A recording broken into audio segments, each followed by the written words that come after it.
Olá, investidores, sejam muito bem-vindos ao canal Plano e Ler Investidor. Eu sou Adriano Costa e nesse vídeo nós vamos falar do relatório gerencial de maio de 2023 do fundo RBR Alpha. É um fundo de fundo de CRI, também multi-estratégia, né, real estate. Então a gente vai ver aí a performance do fundo, um tempo que a gente não fala dele aqui no canal. Então fique conosco aí, se você gosta desse tipo de assunto, se inscreva no canal, ative as notificações e deixa o seu like, é muito importante aqui pra gente, tá? Eu vou deixar também esse relatório gerencial na descrição do vídeo e também o link do nosso grupo do Telegram, se inscreva lá e encurta a distância. Bom, vamos lá, né? Então, o tempo que a gente não fala aqui realmente do RBRF11, então atendendo a pedidos aí, inclusive, né? Compartilhe com a gente se você é cotista do RBRF11 e se você tem alguma sugestão de vídeo, coloque também aí nos comentários. Bom, esse aqui é um fundo que ele tem desde setembro de 2017, tá? Um fundo que tem mais de 13 milhões e 600 mil cotas emitidas. Quem administra é a BTG Pactual e quem gera é a RBR Asset Management. E tem aí um patrimônio de mais de 1,1 bilhão de reais, valor patrimonial da cota 82,41. Ele está sendo negociado aí atualmente, né, hoje dia 28 de junho, na verdade ontem, dia 27, encerrou aí aproximadamente a R$ 79, tá? E o fundo atualmente tem uma reserva de lucros aí não distribuídos de 28 centavos por cota. Bom, vamos ver aqui alguns destaques aqui. Algumas, primeiro, a estratégia de alocação, como está as alocações do fundo, na verdade, né? Então, 70% está em tijolo e 30% está em papel. Fundo que está com dividend yield médio distribuído aí de 63 centavos nos últimos 12 meses. E tem em torno de 98.500 cotistas na sua base. Eu não sou cotista do RBRF11. Mais para baixo a gente verifica a quantidade de FIIs que atualmente está no portfólio, são 16 FIIs e 14 CRIs aqui no portfólio e também a liquidez do fundo está em 2,7, liquidez média diária, né? O fundo tem uma liquidez muito boa aí no mercado, tá? E o preço de fechamento da cota, o preço de fechamento de maio foi R$ 72,76, com muitos fundos aí subindo no mês de junho, né? Muitos fundos subindo, inclusive o RBRF subiu também, está em torno de 79, então subiu em torno de 10% desde o fechamento aí do relatório e desde o fechamento do mês de maio. Mais para baixo aqui a gente verifica em relação ao resumo, né? Então, maio o fundo teve aí um dividendo de 63 centavos por cota, né? E o dividend yield dele, 10,9 anual, né? Dividend yield de 10,9%. Né? Diminuiu em relação a abril, porque o preço da cota aumentou um pouquinho nesse período, vai diminuir mais ainda, porque em junho aí o fundo já subiu em torno de 10%. Retorno patrimonial nesse período foi de 5,3%, né? Em relação ao patrimônio ajustado, 5,48%, e o RBRF a mercado subiu 8,6% no mês de maio contra 5,43% do IFIX, e o CDI nesse período de maio foi de 1,12%. Bom, mais para baixo que a gente verifica as notas do gestor. Então, falando aqui da distribuição, né, 63 centavos, os números que a gente já falou, inclusive, lá em cima, sobre reserva de resultados.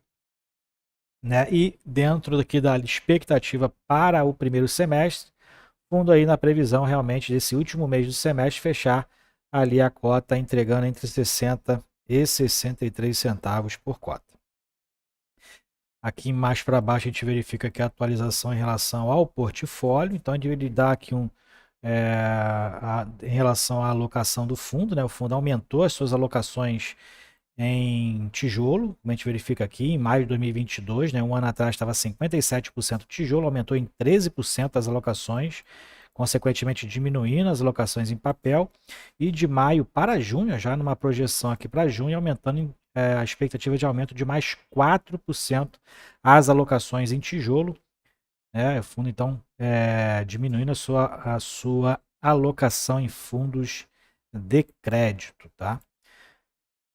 Bom, aqui a principal alocação que ele fala aqui sobre o aumento desse período foi a alocação no FL2 e no HGPO, né? Então, o fundo aí teve uma alocação mais concentrada nesses dois, né? Mais para baixo ele fala aqui sobre também as questões dos movimentos, detalhamento dos relatórios anteriores, e fala que em junho de 2023 eles fizeram 2 novas alocações expressivas, então já como fato subsequente, né, no fundo de tijolo, totalizando 4,4% na categoria, então cumprindo a projeção, mais ou menos a projeção que ele estava estimando aqui, né? Ele alocou e entrou na oferta para investidores profissionais do FII XP ML11 e também no FII corporativo Faria Lima monoativo AAA, localizado na Faria Lima, né, um dos lugares mais valorizados aí do Brasil. Então o fundo aumentou, cumprindo aquela projeção que está aqui em cima em relação à sua alocação em fundos de tijolo. Mais para baixo aqui a gente verifica exatamente um overview desses investimentos que ele fez agora em junho, né? Como fato subsequente também, no XP ML11, a gente costuma falar aqui no canal, fundo que tem uma diversificação muito interessante em shoppings, todos shoppings de qualidade premium, reduziu a sua alavancagem, né? Expansões e revitalizações do seu portfólio. Então é um fundo de shopping, eu não tenho na carteira, mas é um fundo de ótima qualidade. E aqui também, nesse ativo Corporate Faria Lima 4.440, inclusive é um do que a gente falou no PVBI 11, né? O PVBI tem uma participação lá de 50% nesse empreendimento também. Então o fundo aí também fez essa parte, comprou parte aí então dessas alocações. Aqui é o dado do VBI Corporate, exatamente do PVBI 11, né? Então são R$ 192 por metro quadrado, a alocação atual do fundo, uma área de mais de 21 mil metros, 10 locatários, de ocupação de 100% desse então edifício Faria Lima. Bom, mais para baixo a gente verifica que o potencial de valorização do RBRF11, então aqui ele pega na verdade a distância que ele estava, no caso, lá no fim de maio, né, sendo cotada a 72,76, estava 13% abaixo do valor patrimonial do fundo, só que quando você soma os papéis que o fundo tem na carteira, também eles estão muitos ali estão abaixo do valor patrimonial, tá?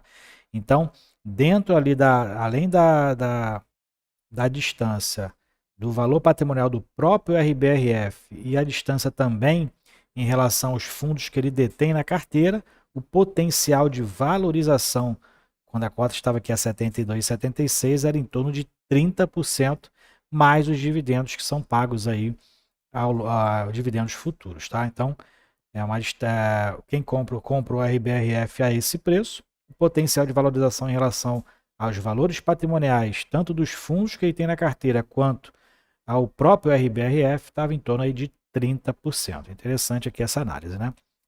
Bom, aqui é o cenário econômico, aí, macroeconômico, tá? Eu não vou ler essa parte, vou deixar para que você baixe o relatório que eu vou deixar na descrição do vídeo para você baixar e fazer essa leitura. Aí são 2 parágrafos apenas, mas é a visão aqui da Rio Bravo em relação à economia atual, tanto no cenário internacional quanto no cenário nacional. Aqui a gente verifica que os fundos imobiliários, fala aqui sobre a recuperação dos fundos de tijolo. Forte movimento agora em junho, né? Performance de 7,3% em 2023. Setor de shopping também e logística principalmente, né? Teve aí uma alta bem relevante nos principais fundos de logística. E a gente verifica aqui que a performance do RBRF, né, desde o início, a performance em relação ao IFIX, superou em 9% o mesmo período desde que o fundo surgiu. Aqui ele também fala sobre a questão do ESG, né? Então a gente vai passar aqui mais para baixo. Aqui em relação às alocações trimestrais, uma gestão ativa, então o fundo que faz uma análise separadamente das suas alocações em relação ao IFIX. Então a gente verifica o percentual tijolo papel, o fundo então alocando mais agora em tijolo, né? Com uma expectativa aí de 74% para junho, aqui já fechou 70% em maio, e o IFIX tem 51,3% em fundo de tijolo. Atualmente o fundo tem 15 fundos em tijolo e 4 fundos de papel. É um fundo, o RBRF, não tem uma alocação tão pulverizada assim, vamos dizer, né? Mas aí tem os CRIs também que tem na carteira, então ele acaba dividindo, né, o portfólio entre fundos de investimento e os CRIs. Então, aqui dentro do segmento corporativo, o fundo tem 6 fundos. A principal alocação aqui é o HGPO11, né? O fundo tem 31% alocado em 6 fundos do segmento corporativo. Mais para baixo a gente verifica que em relação ao galpão logístico, o fundo tem um apenas, é o RBRL11, que tem rendido bons rendimentos, inclusive, mas é um fundo pequeno, o fundo tem uma posição de 8,7, mesmo porque é um fundo da RB também, né? Então, o fundo, eles acabam dando preferência nas alocações da próprio segmento, da próprio grupo, né? Em relação também aqui ao shopping, a gente verifica também que ele tem o RB Equity, também, maior posição, 2,5%, e tem mais dois fundos, né? Então ele tem três no total. Alocação em shoppings, 8,1%. Em relação aos recebíveis, a gente verifica que o fundo ainda tem 4 fundos, representando 30% do portfólio principal, o CCRF11. Ele não compõe, inclusive, não compõe o IFIX, e também outros fundos, 14,7% são outros 3 fundos que ele tem na carteira, e o FL2 é o que tem a principal alocação, também é outro que não está no IFIX, né? E os fundos aqui englobam agências educacional, FOPs, hospitalares, hotel, residência, varejo, cemitério e híbridos. Esses são os outros fundos que ele classificam aqui dentro. Mais para baixo a gente vê a composição da carteira. Então, o fundo tem estratégia alfa, estratégia beta, né? Então, estratégia alfa são FIIs de tijolo com baixo custo de reposição. Estratégia beta já são os FIIs com dividendos mais estabilizados, que fundos que são sensíveis a oscilações no curto prazo. Então, ele tem 56% na estratégia alfa e na estratégia beta tem 14%, em CRIs e tem outros 30%. Em relação aos segmentos, está mais distribuído aqui entre outros, né? Outros, os de segmento corporativo e os de recebíveis. E dentro da estratégia dele também tem busca de retornos mais próximos do benchmark, investindo em CRIs. Aqui na distribuição de resultados, a gente verifica que em maio os rendimentos foi de 6,8%, 6,8 milhões, ganho de capital que foi negativo, então as vendas que fez foi vendas com prejuízo, né? Os CRIs da carteira renderam juros e correção monetária de 2,1 milhões, 2,2 praticamente, e os ativos de liquidez, que é o caixa principalmente, quase 80 mil reais. Total de receita 8,4 milhões, despesas 862 mil, que envolve aí despesas de administração, gestão, né, custódia e tudo mais. E os resultados do fundo foi de 7 milhões e meio de reais, fundo aí utilizando parte das reservas não distribuídas, né, do fundo, e distribuindo 8,6 milhões. Quando a gente vê aqui o acumulado de 2023, a gente verifica que o fundo já utilizou 3,3 milhões das reservas não distribuídas, dos lucros, né, não distribuídos, e inclusive distribuindo mais do que o resultado do período, né? Então, se ele mantiver o que ele tem distribuído na média de 63 centavos, vai ter que complementar, se manter o mesmo desempenho de maio e de abril. Em junho vai ter que complementar, inclusive, dos lucros não distribuídos, senão os rendimentos vão ser menores, né, do que o distribuído no semestre, por conta dos resultados, né, dos resultados que foram menores do que a própria distribuição. Mas o fundo tem mantido 63 centavos desde setembro de 2022. E aqui é um breakdown dos dividendos do mês. Então aqui a gente verifica os dividendos por cota, né? O fluxo financeiro operacional foi de 60 centavos por cota.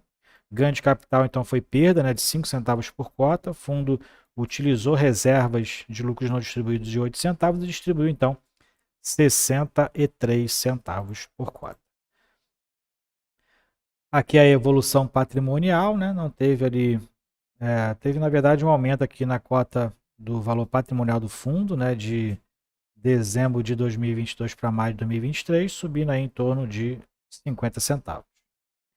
E aqui mais para baixo a gente vê as exposições do fundo, né? A principal exposição então é o HGPO e o FL2. Tem também uma participação relevante no RBRL e no TEP11. Então essas são as alocações em tijolo, 70%, mais concentrado nesses 4 fundos. Né? E os outros aqui também correspondem a 9,28%, que é aí a pulverização das menores participações. Né? Na estratégia de crédito, a gente verifica que o fundo tem maiores participações aqui na carteira do MRV3. Nesses de crédito aqui inclusive, né, os CRIs e os fundos de CRI, estão representando 30%, os CRIs e os próprios fundos que também investem em CRIs. E aqui, dois investimentos e dois CRIs, né? O resumo dos CRIs investidos pelo fundo. Então, ele tem esses 4 CRIs aqui, né? Com mais relevância em relação ao patrimônio. Né? O maior, a alocação na MRV3, 4,2% do patrimônio e indexado ao CDI.